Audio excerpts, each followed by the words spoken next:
스위스 로잔에서 태어난 로슬린이라는 아주 아름다운 여인이 있었습니다. 이 여인이 뉴욕의 미술상을 하는 억만장자하고 결혼을 했습니다. 우리가 흔히 기사에서 읽어볼 수 있는 아름다운 여인과 억만장자의 만남이었습니다.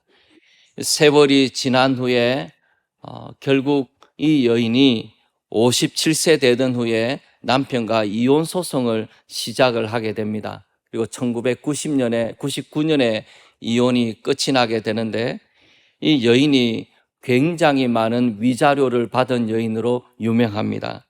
이 여자분이 위자료로 얼마를 받았냐면은 25억 달러입니다. 25억 달러를 우리나라 돈으로 환산을 하면은 3조 6천억 원입니다.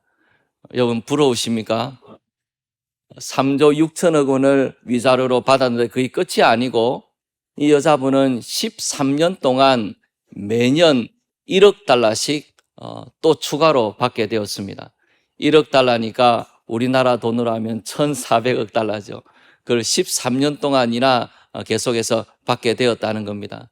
천문학적인 위자료를 받으면서 이혼을 하게 되는 것으로 여자가 유명했어요. 그런데 이 여자분은 2018년에 파산 신청을 했습니다.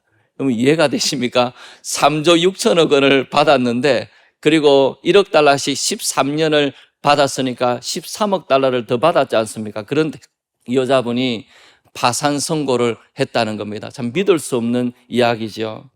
그래서 우리가 짧은 스토리지만은 이 여자분이 그렇게 행복한 인생을 살지는 못했다라는 것을 우리가 짐작할 수 있습니다.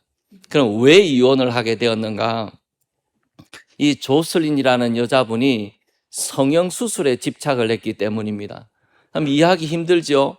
억만장자와 결혼한 그렇게 아름다운 여인이 성형수술이 또 뭐가 필요하겠습니까? 근데 이 여자분이 성형수술을 참 많이 했는데, 얼마나 성형수술을 많이 했냐면은 성형수술에 쓴 돈이 49억 달러를 해요. 정말 믿을 수 없는 돈을 거기에 썼습니다. 참 불쌍한 사람이죠. 근데 왜 그렇게 성형수술을 많이 했느냐 하면은, 이 여자분은 고양이처럼 생긴 얼굴을 가지기를 원했습니다. 그래서 고양이처럼 생기게 하려고 눈수술도 하고 여러 수술을 하고, 심지어는 고양이 털 색깔하고 비슷한 피부 색깔을 가지려고 그 색소도 피부에 집어넣고 하는 그런 수술을 했다는 겁니다. 참 불행한 여인이죠. 그러면 왜 그렇게 고양이 얼굴을 갖고 싶어 했는가? 여자의 말은 그렇습니다. 남편이 집에 오면은 고양이하고만 논대요. 그리고 바람이 났는데 고양이처럼 생긴 여자랑 바람이 났다는 겁니다. 그래서 자기도 고양이처럼 생기고 싶어가지고 고양이 같은 얼굴을 가지고 싶어서 그렇게 성형수술을 많이 했다는 거예요. 얼마나 믿을 수 있을지 모르겠지만은, 그렇지만은 이 여인이 참 불행한 인생을 살았다는 것을 짐작해 볼 수 있습니다. 이 여인에게는 어떤 목마름이 있었던 것 같아요. 남편의 사랑을 얻고자 하는, 남편에게 사랑받고자 하는 그런 목마름이 있었는데, 그 목마름이 채우지 않으니까 결국은 그런 식으로 이해할 수 없는 방면으로 그렇게 그 모습이 나타나게 된 것뿐입니다. 그 근본적으로는 목마름이 있었던 것이죠. 우리가 지난주에 사마리아 여인을 예수님이 찾아가시는 것을 봤는데, 이 사마리아 여인도 곰곰이 생각을 해보면 목마름을 갖고 있는 여인이었습니다. 그 목마름을 갖고 있는 여인을 예수님께서 찾아가신 것이기 때문에 이 사마리아 여인은 우리에게도 의미가 있는 것입니다. 우리 모두는 사실은 목마름을 가지면서 살아가기 때문입니다. 그것이 성공에 대한 목마름이건, 사랑에 대한 목마름이거든, 혹은 아버지로부터 인정받기 원하는 목마름이든지, 아니면 돈에 대한 목마름이든지, 우리 모두는 크고 작은 목마름 가운데서 인생을 살아가고 있기 때문입니다. 그래서 예수님께서 이 목마름을 가졌던 사마리아 여인을 만나는 것은 우리의 인생에도 소망이 되는 말씀이 되는 것입니다. 예수님께서 목마른 여인을 만나셨기 때문에 이 예수님이 이 여인과 주고받는 대화의 중요한 매개체가 물입니다. 예수님께서 물을 가지고 이 여인에게 전도를 하십니다. 예수님이 이 여인에게 물을 좀 달라라고 말씀을 하십니다. 물을 좀 달라 하니까 이 여인의 반응이 참 이렇게 달갑지를 못해요. 아니, 유대인 남자가 뭐 때문에 사마리아 여자에게 물을 달라 합니까? 라고 말을 하는데, 그 말이 무슨 말이냐면, 아니, 사마리아 사람들을 그렇게 경멸하면서 유대인들이 살더니 막상 목이 마르니까 사마리아 여인한테 물을 달라 합니까? 유대인 남자 같으면 자존심을 지켜서 차라리 목마르고 말지, 내 같으면 사마리아 여자한테 물 달라고 안 하겠습니다. 그런 식의 의미를 갖고 있는 대답을 한 겁니다. 예수님을 모르니까 그렇게 대답을 하고 있는 것이죠. 지금 이야기를 주고받는 사람이 누구인지를 알았더라면 그렇게 대답 안 했을 겁니다. 예수님을 모르니까 그렇게 퉁명스러운 대답을 했습니다. 예수님께서 그 대답을 들으시고는 이렇게 말씀을 하시는데, 4장 10절에 보시면은 예수께서 대답하여 이르시되 내가 만일 하나님의 선물과 또 내게 물 좀 달라 하는 이가 누구인 줄 알았더라면 내가 그에게 구하였을 것이요 그가 생수를 내게 주었으리라. 너가 나를 잘 몰라서 그러는데 내가 진짜 누군 줄 알았더라면 내가 구했을 것이고 그러면 내가 생수를 내게 주었을 것이다. 예수님 그렇게 말씀하셨던 겁니다. 이 여인이 기가 번쩍 떠 있을 겁니다. 생수라는 말에 기가 번쩍 떠 있을 거예요. 이 여인은 평생의 고생이 우물물 깃는 겁니다. 지금처럼 수돗물 틀어서 물이 나오는 때가 아니니까 그 더운 날씨에 우물물 기르러 가가지고 물을 길어서 또 다시 집으로 가져오고 또 물이 떨어질만 하면 또 그 일을 반복해서 해야 되니까 물 기르러 다니는 것이 보통 고생이 아닌 겁니다. 그런데 예수님께서 생수를 주시겠다 하니까 기가 번쩍 떠 있을 겁니다. 그렇지만은 아직 예수님에 대해서 믿는 마음을 가진 것은 아니었었어요. 이 여인이 이렇게 이야기를 합니다. 4장 11절에 보면은 여자가 이르되 주여 물 기를 그릇도 없고 이 우물은 깊은데 어디서 당신이 그 생수를 얻겠사옵나이까? 생수를 준다 하는데 이 사람을 보니까 물을 기를 수 있는 그릇도 없어요. 그리고 우물물은 깊습니다.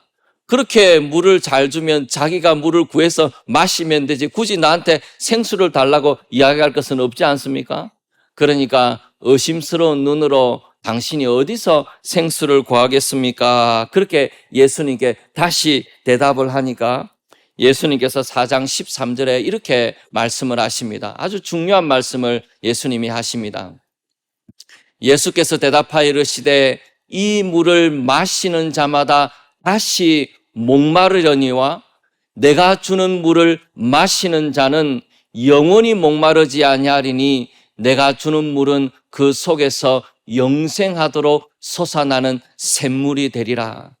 예수님께서 영생하도록 솟아나는 샘물을 주실 것이다. 그렇게 약속을 하셨다는 것입니다. 그러니 그런 물을 내게 주셔서 내가 다시는 우물물 기르지 않게 해 주십시오라고 여자가 대답을 하는데 예수님께서 이제는 2단계로 대화를 더 나아가세요. 물 깃는 문제에서 여자가 가지고 있는 근본적인 문제로 이제 들어가십니다. 예수님께서 내 남편을 데려오라 그랬어요. 이 남편에 대한 문제는 이 여인에게는 핵심과 같은 문제입니다. 이 여인에게 남편에 대한 것은 참 부끄러운 기억들과 자기가 갖고 있는 목마름이 무엇인지를 다 나타내는 문제예요. 그래서 낯선 남자에게 자기 문제를 별로 이야기하고 싶지 않았던 이 여인이 내 남편이 없습니다. 그렇게 대답을 하니까 예수님께서 4장 18절에 너에게 남편 5이 있었고 지금 있는 자가 내 남편이 아니니까 내 말이 참되다라고 말씀을 하십니다. 내가 남편이 아닌 사람하고 지금 살고 있으니까 남편이 없다. 그 말이 맞는 말이다. 틀린 말은 아니다. 예수님께서 핵심을 말씀을 하시는 것입니다.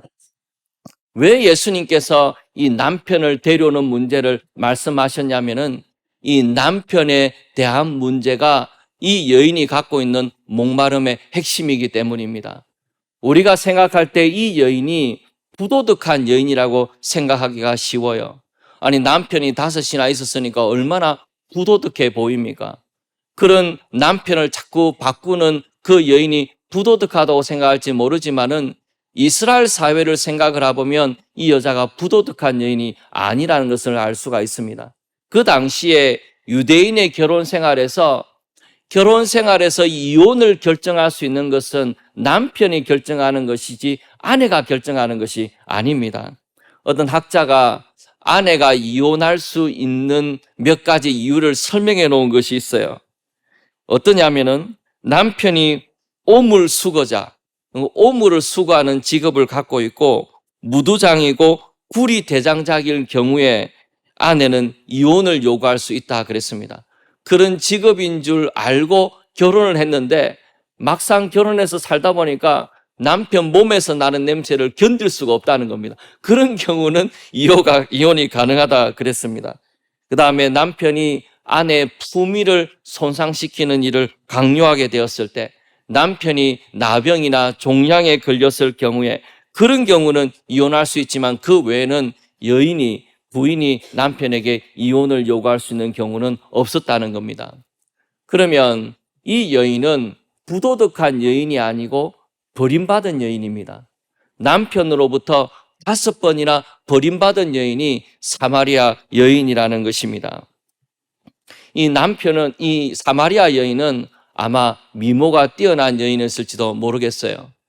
이 여인이 미모가 뛰어나기 때문에 남자들이 사랑한다 그러면서 결혼했을 겁니다. 그런데 결혼해서 지내다 보면은 어떤 이유인지 모르겠지만은 자꾸 이 여인을 버리게 된다는 것입니다. 무려 5번이나 그런 일을 당한 것이죠. 그만하면은 이제는 혼자 살 법도 한데 이 여인은 지금 남편이 아닌 사람하고 같이 살고 있습니다.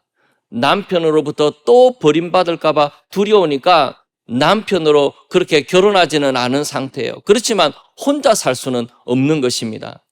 이 여인이 왜 이렇게 남편으로부터 자꾸 버림받았는데 결혼하려고 했는가? 그 당시에 남편이 없이 혼자 사는 여인이 살기가 참 어려웠습니다. 지금 사회와는 달랐다는 것입니다. 그것도 이유가 될 수 있겠지만은 이 여인 같은 경우에는 남편의 사랑에 대한 목마름이 있었던 것 같아요. 남편의 사랑을 받고자 하는 마음, 남편으로부터 사랑받고자 하는 마음이 있어서 그런 목마름이 있는데, 그래서 처음에는 남편이 사랑을 해서 결혼을 했는데 지내다 보니까 어떤 이유인지 모르지만 자꾸 이 여인을 버리게 된다는 겁니다. 남편들이 견딜 수 없어 하는 어떤 부분이 이 여인에게 있었던 것 같아요. 그래서 이 여인이 5번이나 이혼을 당하면서 어렵게 인생을 살아갈 수 있었던 것입니다. 근데 이 여인 같은 경우에는 목마름이 있었는데 이 목마름은 사람이 채워줄 수 있는 목마름이 아니었던 것입니다. 사랑을 갈구하는 마음이 있는데 그 갈구하는 마음을 사람이 채워줄 수 있는 그런 것이 아니라는 것이에요. 예수님께서 물을 주시겠다는데 이 물이라는 것은 우리가 마실 수 있는 그런 물을 말하는 것이 아닙니다. 영혼의 목마름에 대해서 우리 주님이 말씀하시는 것입니다. 영혼의 목마름이 있는데 그 영혼의 목마름을 해결할 수 있는 물을 예수님께서 주시겠다는 말씀입니다. 미국의 대학에서 이런 일이 있었습니다. 어떤 전도자가 스탠포드 대학에 들어가 가지고 그 대학생들을 대상으로 전도 성경 공부를 했어요. 그래서 이 전도 성경 공부를 하면서 성경을 공부하고자 하는 학생들이 이제 모여와서 성경 공부를 시작을 하게 되었는데, 제일 처음 성경을 공부한 부분이 어디냐면 요한복음 4장에 이 사마리아 여인을 공부하게 된 겁니다. 성경을 공부하러 학생들이 쭉 와 있는데 이제는 돌아가면서 성경을 한 절씩 읽게 됐어요. 근데 그날 난생 처음으로 성경을 공부하기 위해서 온 여학생이 한 명 있었습니다. 이 여학생은 성경을 열어본 적이 없는 사람이에요. 그런데 친구 초청을 받아가지고 그날 성경 공부에 와가지고 성경을 돌아가면서 읽게 되어서 쭉 성경을 읽는데 그 처음 온 여학생이 읽은 성경 구절이 어디냐면은 내가 남편이 없다 하는 말이 옳도다. 내가 남편 5이 있었으니 지금 있는 자는 내 남편이 아니니 내 말이 참되도다. 그 구절을 읽었습니다. 그런데 그 여학생이 얼마나 놀랐는지 몰라요. 난생 처음으로 성경을 읽었습니다. 자기가 처음으로 인생에 읽은 성경이 내 남편이 5이 있었으나 지금 있는 자는 내 남편이 아니니 내 말이 참되도다. 그 말씀을 읽은 거예요. 왜 이 학생이 놀랐냐면은 이 학생은 지금 웬 남학생이건 동거를 하고 있었기 때문입니다. 동거를 하고 있는데 지금 있는 사람은 내 남편이 아니다. 그러니까는 깜짝 놀란 거죠. 어떻게 하나님의 말씀에 이런 것이 있는가 너무 놀란 거예요. 그래서 같이 성경 공부를 하다가 결국은 이 여학생이 예수님을 받아들이게 되는데 왜 이 여학생이 동거를 하게 되었는가 자기가 나중에 이야기를 했습니다. 자기는 아주 교육 수준이 높은 부모님 밑에서 자랐대요. 엄격한 부모님 밑에서 자랐다는 겁니다. 그러니까 스탠포드 대학까지 왔겠죠. 그런데 이 여학생이 부모님으로부터는 한 번도 사랑을 받은 적이 없대요. 그래서 이 학생이 사랑에 대해서 목마름을 가지게 되었습니다. 그래서 대학에 들어와서 어떤 남자친구를 만나게 돼가지고 이 남자친구가 자기를 사랑한다고 말하니까 그 말이 너무 좋았던 거예요. 그래서 이 학생이 그 남자친구와 동거를 시작하게 된 겁니다. 그런데 살아가는데 만족스럽지가 않은 거예요. 사랑한다고 이야기하는데 그 사랑을 처음 받을 때는 좋았는데 날이 갈수록 공허하게 느껴지는 겁니다. 만족이 되지 않는 거예요.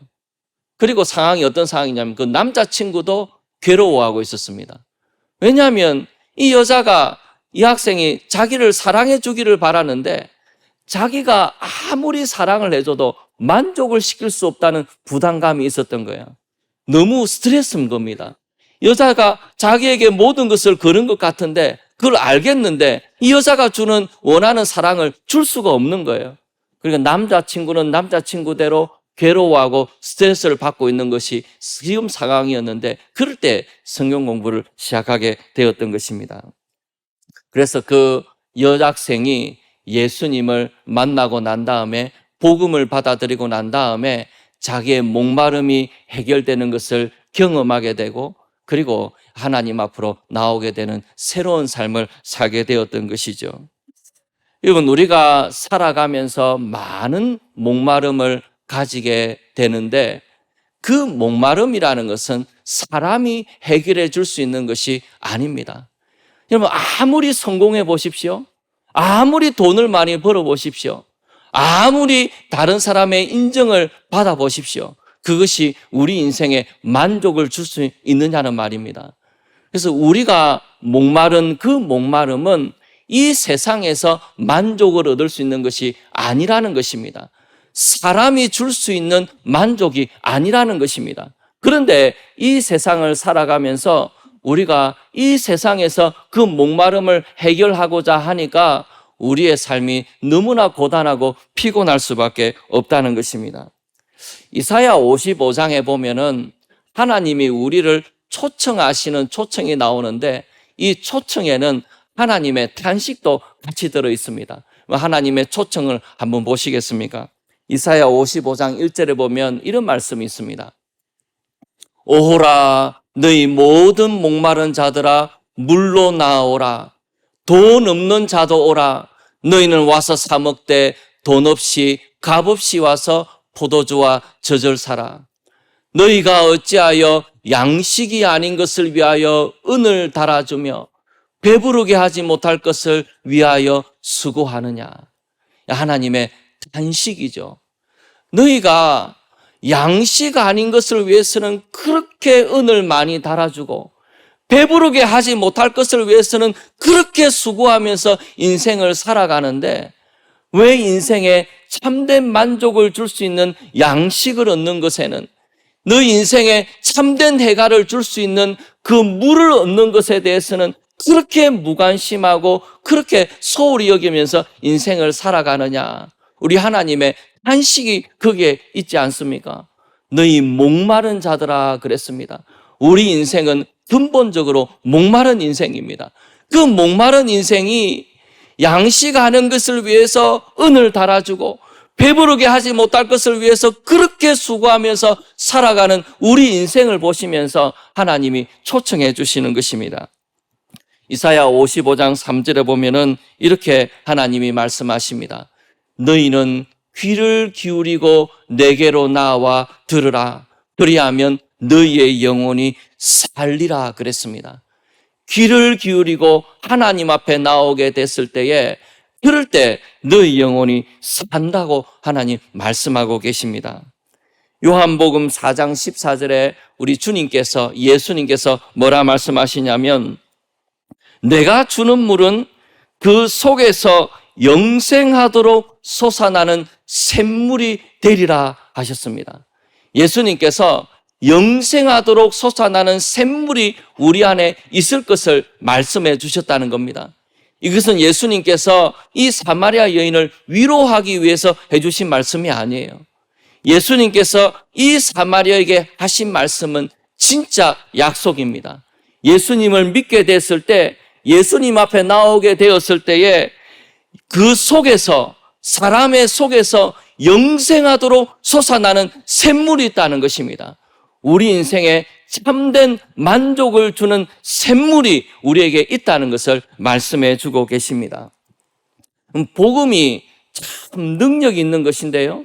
복음을 듣고 예수 그리스도를 믿고 예수님을 마음에 영접하게 되었을 때에 우리 인생에 나타나는 변화가 무엇이냐면 만족입니다. 기이한 일입니다. 이전에는 그런 만족을 경험해 본 적이 없어요. 이 세상에 살아갈 때 아무리 좋은 것을 얻고 노력해서 내가 원하는 것을 이룬다 하더라도 그런 만족은 경험해 본 적이 없습니다. 그런데 예수님을 믿고 그리고 예수님을 마음에 받아들이고 난 다음에 하나님을 예배하는 자리로 나오게 되었을 때에 세상에서 경험할 수 없었던 만족감이, 세상에서 경험하지 못했던 기쁨이 우리 가운데 있다는 것입니다.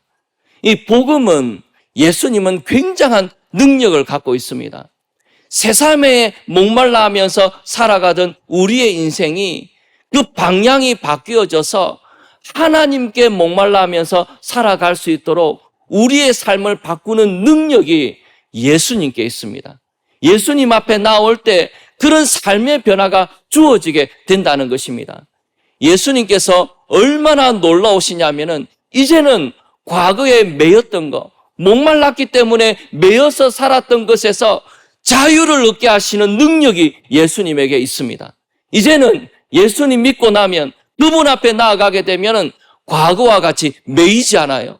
과거와 같이 세상에 매여서 인생을 살아가지 않습니다. 새롭게 살아갈 수 있는 능력이 예수님에게 주어지게 된다는 것입니다. 그런 것이 예수님을 믿고 따라가는 우리 성도들에게 주어진다는 것입니다. 그래서 예수님 앞에 나올 때 그 속에서 영생하도록 솟아나는 샘물이 생긴다는 것, 그런 샘물이 주어진다는 하나님의 약속이 이루어지게 되는 것입니다. 우리가 살아가는 삶에서 왜 우리가 목마르며 살아갈 수밖에 없는가? 예레미야 2장 13절에서 우리에게 이렇게 말씀하신 것이 있습니다. 예레미야 2장 13절에 보면 내 백성이 두 가지 악을 행하였나니 곧 그들이 생수에 거는되는 나를 버린 것과 스스로 웅덩이를 판 것인데 그것은 그 물을 가두지 못할 터진 웅덩이들이니라. 왜 우리 인생에 목마름이 있는가? 생수의 근원이 되시는 우리 하나님을 버렸기 때문이라 그랬습니다. 생수의 근원이 되시는데 영원토록 솟아나는 샘물의 근원이 되시는 하나님을 버렸으니 목마른 것이 당연하지 않습니까? 하나님을 버렸기 때문에 우리 인생에 목마름이 있는 것입니다. 그리고 하나님을 버린 것 대신에 목마르니까 자기 나름대로 웅덩이를 팠어요. 성공의 웅덩이를 파고 자녀의 웅덩이를 파고 재물의 웅덩이를 파고 우리 나름대로 웅덩이를 팠습니다. 그 웅덩이를 팠는데 이 웅덩이는 물을 저축하지 못하는 웅덩이입니다. 아무리 갔다 와도 옆으로 다 빠지고 마는 웅덩이를 내가 옆에 끼고 살아가는 거예요. 그러니 그 웅덩이 속에서 물을 얻지를 못하니 우리의 인생이 목마를 수밖에 없지 않습니까? 생수의 근원이 되시는 하나님을 버리고 나름의 웅덩이를 파고 그것이 전부인 것처럼 인생을 살아갔기 때문에 49억을 들여서 성형수술을 하고도 인생에 만족을 얻지 못하고 내가 원하는 성공을 거둔다 하더라도 내가 원하는 모든 것을 얻는다 하더라도 인생에 만족을 얻지 못하며 살아가는 것, 영원히 목마르며 살아갈 수밖에 없는 것, 그것이 우리의 인생이라는 것입니다. 하나님께서 세상에 목말라 살아가고 있는 우리들에게 지극히 거룩한 믿음을 갖고 있지만은 여전히 세상에 목말라 하면서 살아가고 있는 우리들을 다시 한번 초청해 주십니다. 내 속에서 영생토록 솟아나는 샘물을 주시겠다고 약속하시면서 다시 예수님께로 나오도록 우리를 초청해 주십니다. 저는 우리가 다시 한번 우리 주님께로 돌아가기를 원합니다. 생수의 근원 되시는 하나님께로 다시 돌아가기를 원합니다. 터진 웅덩이를 버리고 영원한 샘물이 되시는 우리 주님께로 다시 한번 나아가게 되기를 원합니다. 그래서 참된 만족을 얻고 살아가는 한 해가 되기를 원합니다. 더 이상 세상에 목마르지 않는 삶, 참 만족을 경험하는 삶, 그런 삶이 우리의 삶이기를 원합니다.